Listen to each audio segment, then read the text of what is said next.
नमस्कार साथियों, मैं आपका इस चैनल पे बहुत बहुत स्वागत करता हूँ। पुरुष आयोग से रिलेटेड जो अपडेट्स होती हैं वो जैसे मिलती हैं इस चैनल पे डाली जाती हैं। अब तक ऐसा कुछ बात हुई नहीं। मैं ये कह रहा हूँ कि जो भी आप इस चैनल पे विज़िट कर रहे हैं, यदि आपने इस चैनल को सब्सक्राइब नहीं किया और नया नया विजिट किया है तो कृपा करके इस चैनल को सब्सक्राइब कर लें, क्योंकि जब अथॉरिटीज़ को बताया जाता है कि यूट्यूब पे हम ऐसे वीडियो डाल रहे हैं और जनता जागरूक हो रही है, तो वो पूछते हैं कितने सब्सक्राइबर हैं। कम से कम उनको दिखाने के लिए एक संख्या तो होनी ही चाहिए, क्योंकि ये चैनल नया है इसलिए ज़्यादा सब्सक्राइबर नहीं है। ठीक है, इसलिए आप इसको सब्सक्राइब ज़रूर कर लीजिए। वीडियो को शेयर करिए उन लोगों में जो इनमें फंसे हुए हैं। कमेंट करिए जिसमें आप पूछ सकते हैं कोई जानकारी या अपने विचार बता सकते हैं। आप क्या क्या भुगत रहे हैं ये भी बता सकते हैं, क्योंकि इन्हीं के ऊपर वो वीडियो बना के मैं जागरूक कर सकता हूँ।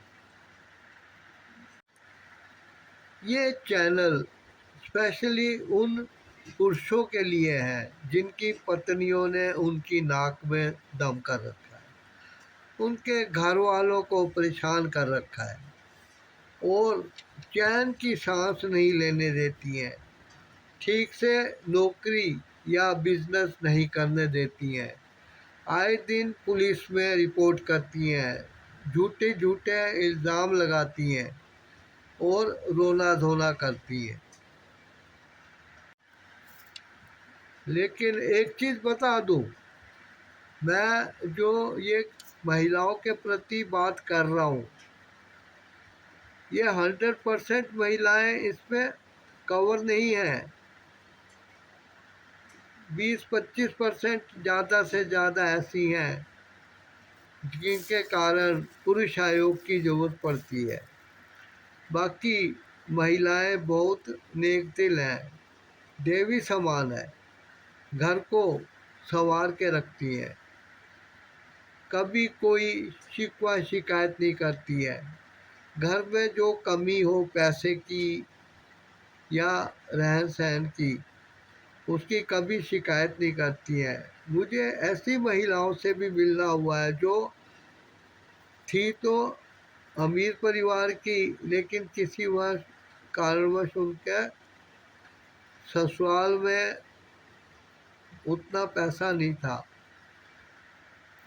फिर भी उन्होंने कभी कोई शिकायत नहीं की है। अपने ससुराल वालों को कभी ये नहीं जताया कि मैं कैसे रहती थी और अब कैसे रहती हूँ।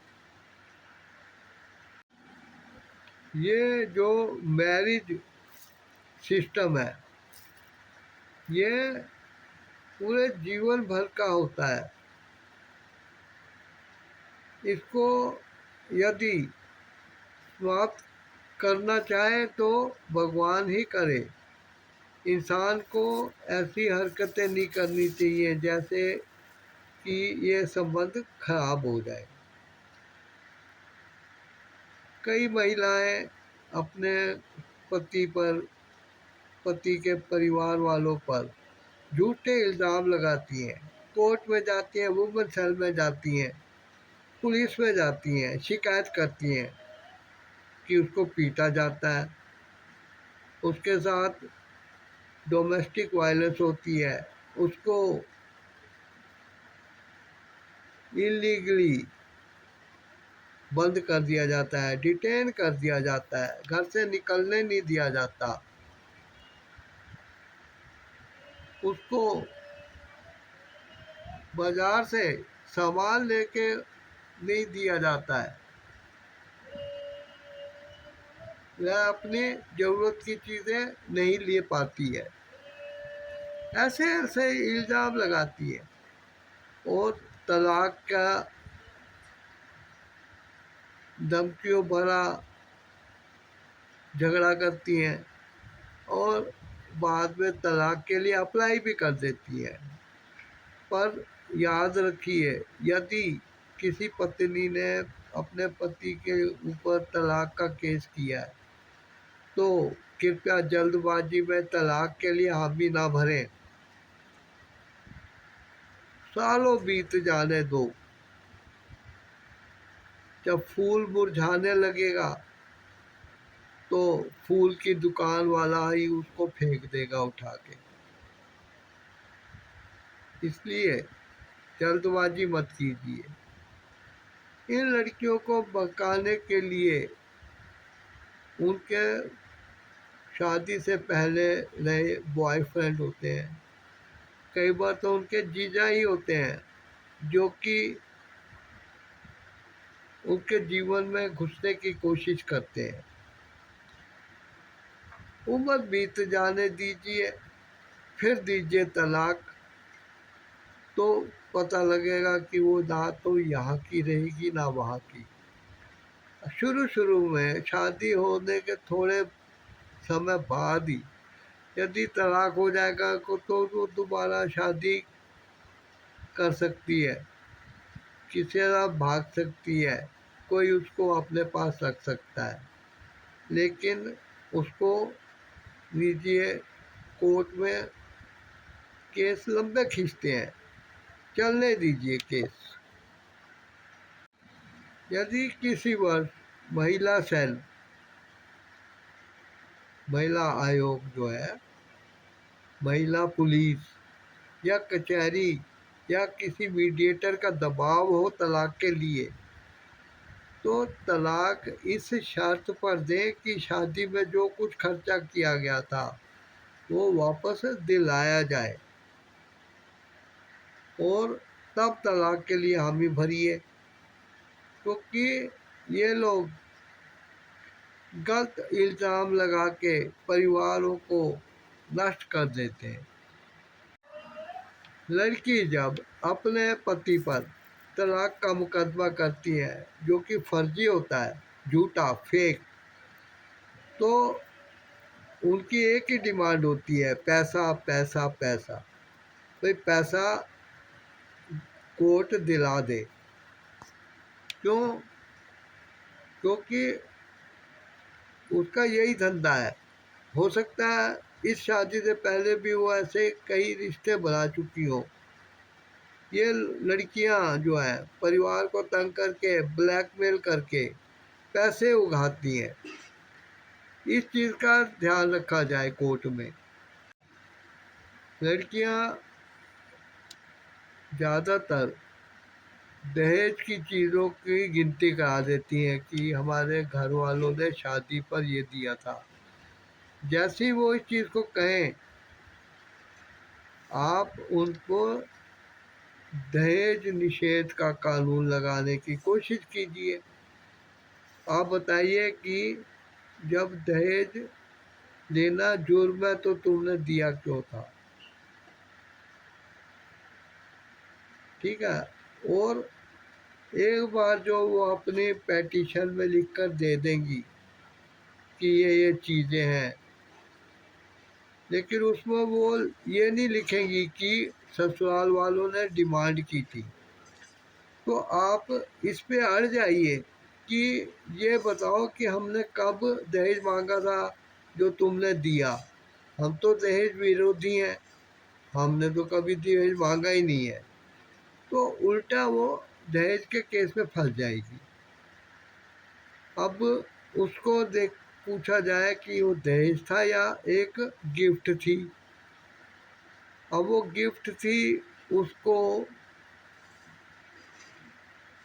किसी एक ने तो दिया नहीं होगा, अलग अलग लोगों ने, अलग अलग रिश्तेदारों ने, जान पहचान वालों ने, पड़ोसियों ने, दोस्तों ने दिया होगा। तो उनसे सबकी लिस्ट मांगिए, वो फहरिस्त लेके खड़ी हो जाते हैं। अलमारी दी थी, ड्रेसिंग टेबल दिया था, फ्रिज दिया था, वॉशिंग मशीन ऑटोमेटिक दी थी, पलंग दिए थे, सोफे दिए थे, पता नहीं क्या क्या। ठीक है, उनको दिखाइए और आप अपने घर के उसका निरीक्षण करा सकते हैं उनको। उल्टे केस में फंसा दीजिए और याद रखिए, ऐसे मुकदमों का फैसला एकदम नहीं होता है। कभी भी कोई भी जज साहब, कोई भी कोर्ट, कोई भी मीडिएटर तलाक कराने के लिए बचता है। वो यही कहता है कि एक बार सोच लो, 100 बार सोच लो, 6 महीने बाद आके अगली डेट ले लो। ठीक है, इसलिए डरने की बात नहीं है, आप करिए इस तरीके से और इन चक्कर में मत आइए। ये जो झूठे केस है, अगर आपको पता है कि ये केस झूठे हैं तो आप डट जाइए। अगर वो घर से निकल के अपने मायके चले जाती है और वहाँ से केस करती है तो कोई बात नहीं है, आप उसको दोबारा घर में घुसने मत दीजिए। और ध्यान रखिए, आप अकेले नहीं हैं, बहुत सारे हैं लोग जो कि पुरुष आयोग के लिए तरस रहे हैं। उनको लगता है कि उनके साथ न्याय हो जाएगा, लेकिन इसकी कोई गारंटी नहीं है। आप पुरुष आयोग का सोच सोच कर अपनी नींदें खराब मत करिए। पुरुष आयोग जब बनेगा तब बनेगा। अभी आप जो है जिस मानसिक स्थिति से गुजर रहे हैं उससे बचने की कोशिश कीजिए, टेंशन मत लीजिए। और अगर डेट ज़्यादा लंबी मिल सकती है तो लेते रहिए, टाइम पास कर दिए, सालों निकाल दीजिए। धन्यवाद। आप इस चैनल को सब्सक्राइब नहीं किया हुआ तो ज़रूर कर दीजिए और इससे हम अथॉरिटी को दिखा सकते हैं कि कितने लोग इस केस में जुड़े हुए हैं और कितने प्रताड़ित हैं। थैंक्स।